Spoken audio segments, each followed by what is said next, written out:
You think food stamps are just a small government program, a safety net for the poor? Think again. SNAP, the Supplemental Nutrition Assistance Program, reaches into nearly every corner of American life. It touches the checkout lines in your local grocery store, the fields where food is grown, and even the paychecks that fund the economy itself. Truth is, SNAP isn't just about food. It's about survival, not just for families, but for entire communities. You see, when we talk about food stamps, most people picture a small group of unemployed individuals. But that picture is incomplete. Today, the majority of SNAP recipients actually work. They clock in at warehouses, drive delivery trucks, stock shelves, care for the elderly, and still can't afford to feed their families without help. And that should make every one of us pause. Because if full-time workers in the richest country on earth need government assistance to buy groceries, something far deeper is broken. Think about it. The United States spends billions each year on food aid, and yet grocery prices keep rising. So how does that make sense? Where's all that money really going? To answer that, we have to look beyond the politics and the stereotypes. SNAP is not just welfare. It's one of the most powerful economic tools America has ever built. During the pandemic, when millions lost their jobs overnight, SNAP didn't just help families eat. It helped keep the economy from collapsing. Every dollar of SNAP benefits creates a ripple effect. When a family spends those benefits at a local store, that money supports cashiers, truck drivers, and farmers. It circulates, it multiplies, it stabilizes. So when politicians argue about cutting food assistance, they're not just debating welfare, they're debating the strength of America's local economies. Still, here's the uncomfortable truth. Dependence on SNAP is rising, not falling. And that tells us something profound about where America is heading. If you look closely, the real story isn't about government generosity. It's about economic fragility. I once spoke with a single mother in Indiana who said, SNAP isn't about free food. It's about buying time. Time to find a second job, time to pay rent, time to keep her car running so she can get to work. She didn't want handouts. She wanted a fair shot. But the system she lived in made that impossible. And she's not alone. Over 40 million Americans, roughly 1 in 8, now rely on SNAP at some point each year. These aren't just numbers. These are families sitting at dinner tables, stretching meals, counting dollars, and hoping prices don't jump again next week. And it's not just the poorest Americans who feel it. Even middle-class families are closer to the edge than they realize. A sudden medical bill, a layoff, a rent hike, and suddenly they're applying for SNAP too. This is where the conversation about food stamps becomes something much bigger than politics. It's about dignity. It's about what it means to live in a nation where productivity has skyrocketed, but paychecks have not. Where corporations post record profits, while millions of workers skip meals to keep the lights on. That's why I say, SNAP matters more than you think. It's not a symbol of failure, it's a reflection of reality. A mirror showing us who we've become as a society.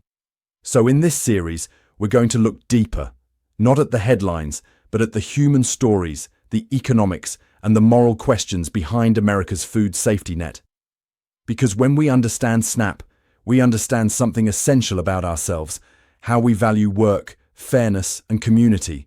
And maybe, just maybe, we can start to see food aid not as charity, but as an investment in America's future. When you swipe an EBT card at a grocery store, it might seem like a simple act, one person buying food for their family. But behind that moment lies a vast network of farmers, distributors, retailers, and policymakers. SNAP is not just a welfare program, it's a full-scale economic engine that touches nearly every industry connected to food. Think about where that dollar goes. A parent buys a gallon of milk using SNAP. That dollar pays the grocery store worker, who then buys gas to drive home, who then pays a mechanic, who then eats at a local diner. That's the multiplier effect in action. One transaction can ripple through dozens of lives. And that's why economists often say SNAP doesn't just feed people, it fuels economies. But here's what's rarely discussed. SNAP is also a mirror that reflects the growing imbalance in the American system. The fact that so many working families need assistance isn't proof that SNAP is too big. It's proof that wages are too small. Over the last 2 decades, productivity in the US has soared, yet real wages have barely moved. The cost of housing, childcare, and healthcare has outpaced income by miles. So even when people do everything right, they work, they save, they play by the rules, they still can't keep up. I met a grocery store employee in Missouri who told me, "I serve hundreds of customers a day, but when I clock out, I use the same SNAP card they do." Let that sink in. The very people helping others buy food can't afford to feed themselves without government support. That's not just an economic problem. That's a moral crisis. The truth is, SNAP has become the quiet stabilizer in an economy that often leaves its workers behind. And while critics claim it encourages dependency, the data tells a different story. Most people on SNAP use it temporarily, during layoffs, after medical emergencies, or while searching for a better job. It's a bridge, not a lifestyle. Still, there's another layer to this web: politics. SNAP funding is often used as a bargaining chip in Congress.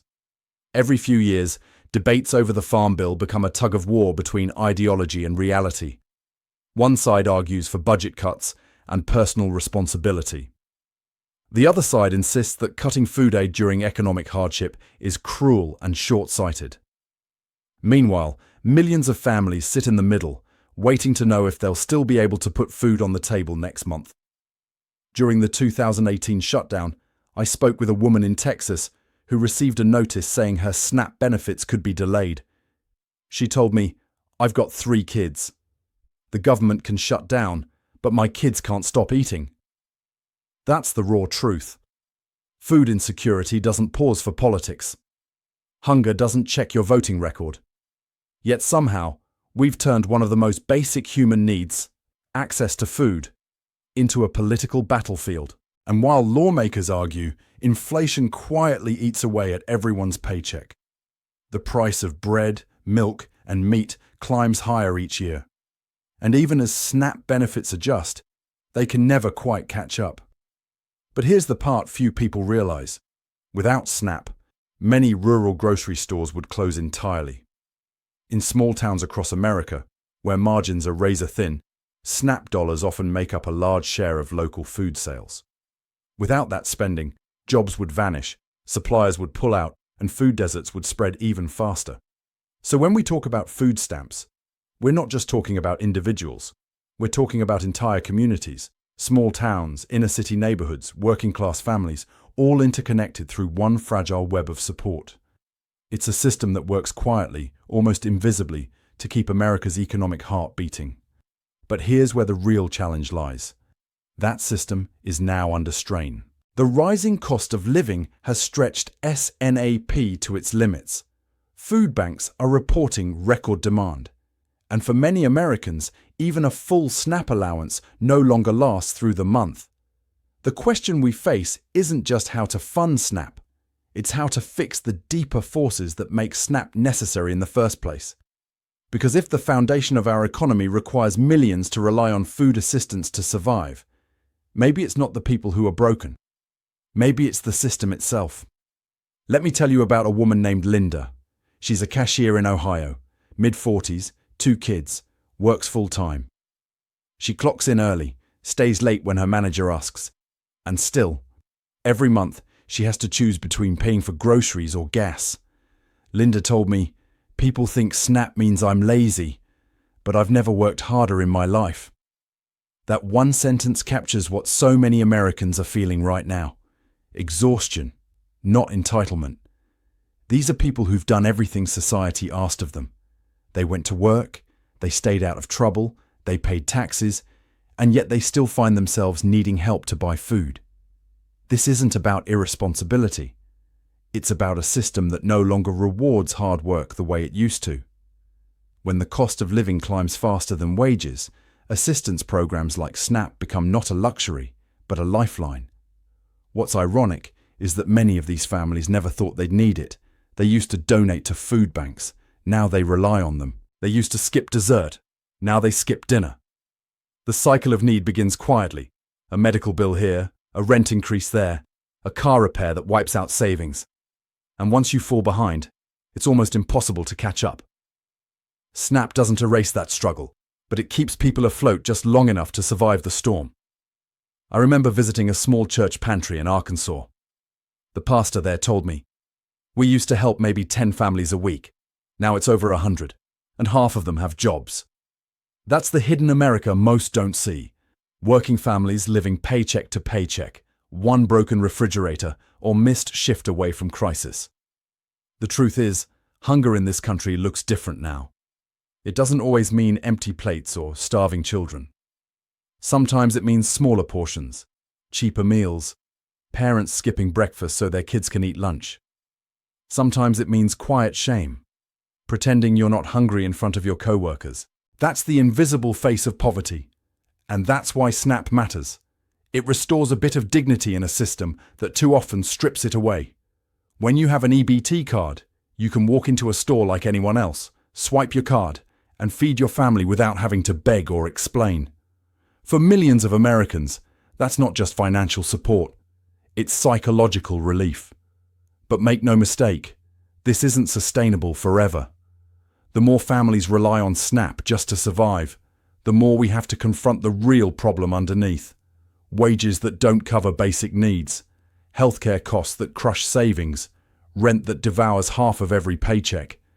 If you're earning $12 or $15 an hour in most American cities, that's barely enough to live, let alone save. And when you add in rising grocery prices, even SNAP benefits can't keep up. So what happens next? The answer, sadly, is predictable. Families cut back. They delay doctor visits. They skip heating bills. They move to cheaper neighborhoods farther from work. The cycle deepens. And then we criticize them for bad choices, without realizing that the system itself left them with no good ones. I once asked a single dad in Detroit what SNAP meant to him. He said, "It's the difference between hope and despair. Between my kids eating cereal or just drinking water before bed, that's not just an economic statement, that's a moral one. It tells us that hunger in America isn't about scarcity, it's about distribution. There's enough food, there's enough money. But too often, the people who produce and serve and deliver that food can't afford to eat it themselves. Think about that. The workers who stock the shelves, who harvest the crops, who cook our meals, they're among the most food-insecure people in the country. That contradiction defines modern poverty. It's not visible from skyscrapers or suburban cul-de-sacs, but it's everywhere.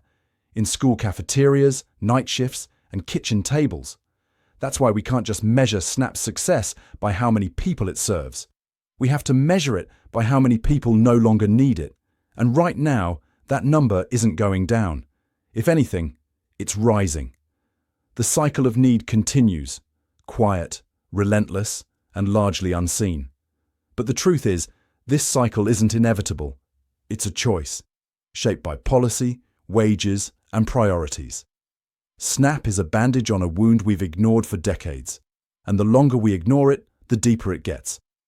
The question is, how long can we keep patching the system before it finally demands something more, something fairer, something human? Here's something most Americans never think about. SNAP doesn't just feed people, it feeds entire local economies.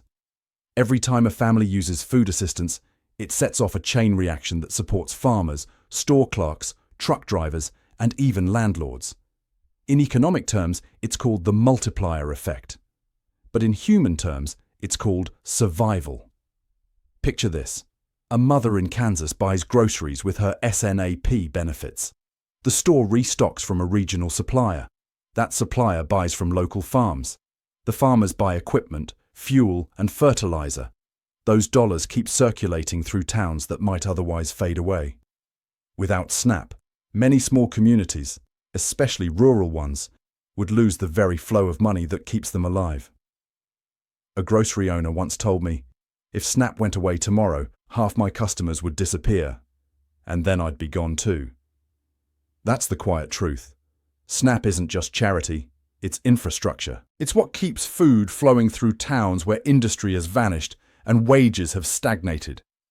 When the auto plant shuts down, when the factory moves overseas, SNAP becomes the last thread connecting that community to stability. And it's not only about food, it's about dignity, employment, and circulation. Economists have found that for every $1 in SNAP benefits, the economy grows by roughly $1.50. That's not magic. That's because food is immediate. People don't save SNAP money, they spend it. And that spending fuels the local engine faster than almost any tax cut or corporate subsidy ever could. Yet here's the paradox. The same program that strengthens small-town economies is often portrayed as wasteful or unnecessary.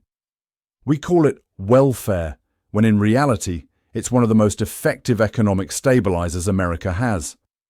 During recessions, SNAP expands automatically, pumping money into communities right when spending drops. It's like a built-in shock absorber.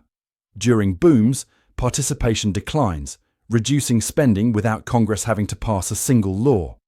It's a rare example of government policy that adapts to real human need in real time.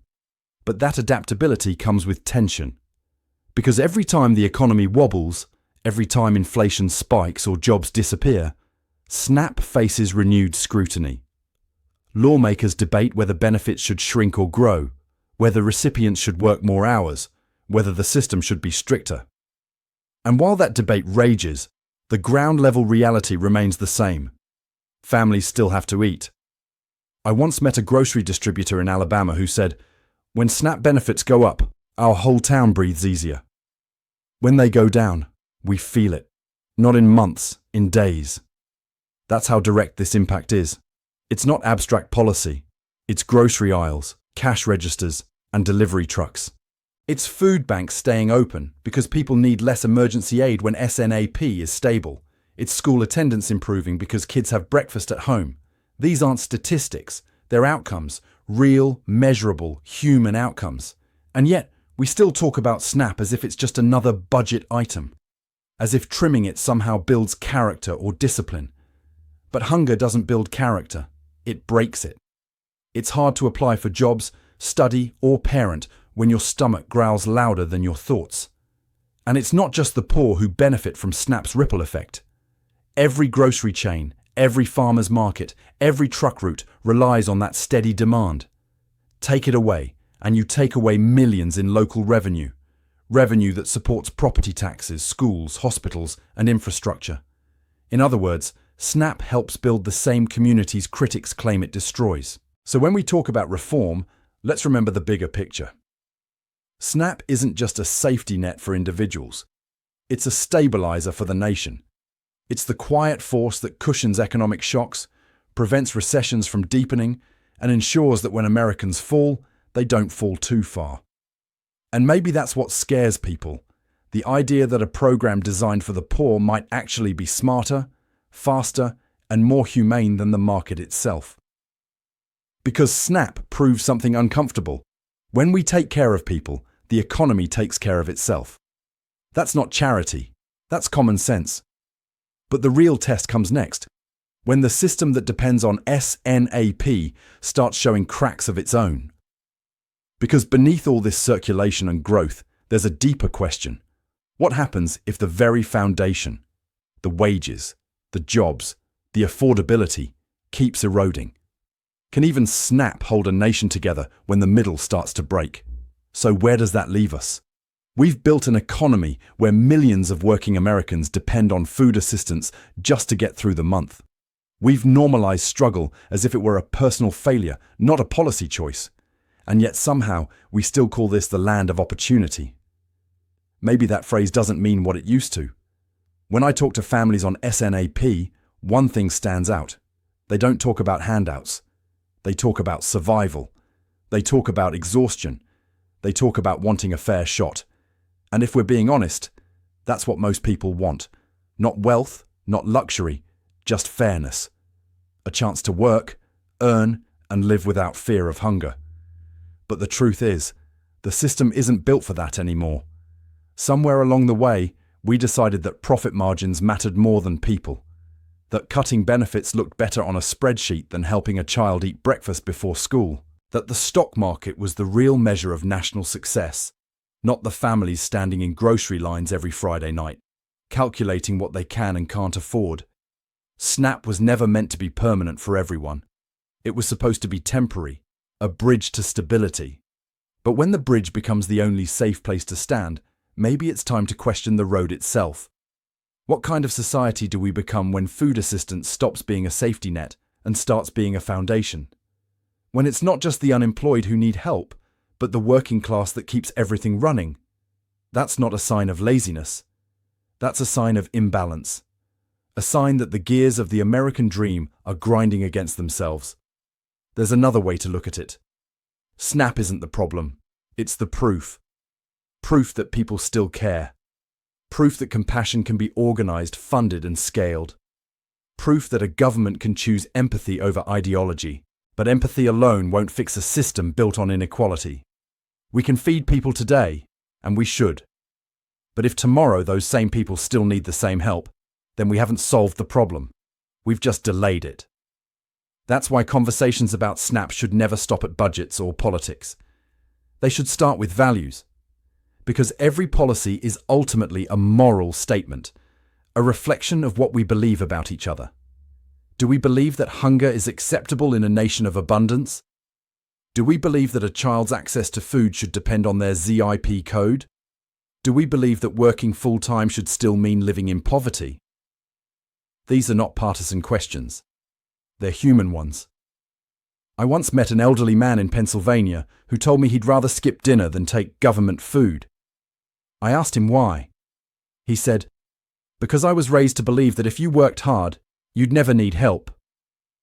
Then he paused and said quietly, "I guess I was wrong." That silence said everything.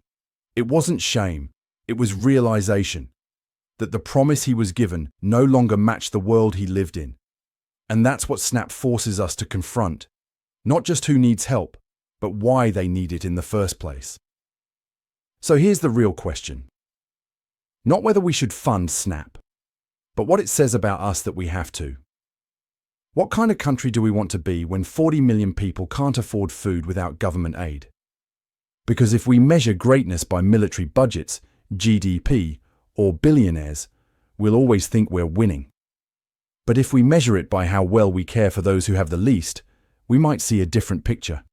One that's harder to look at, but closer to the truth. Maybe the strength of a nation isn't found in its wealth, but in its willingness to share it.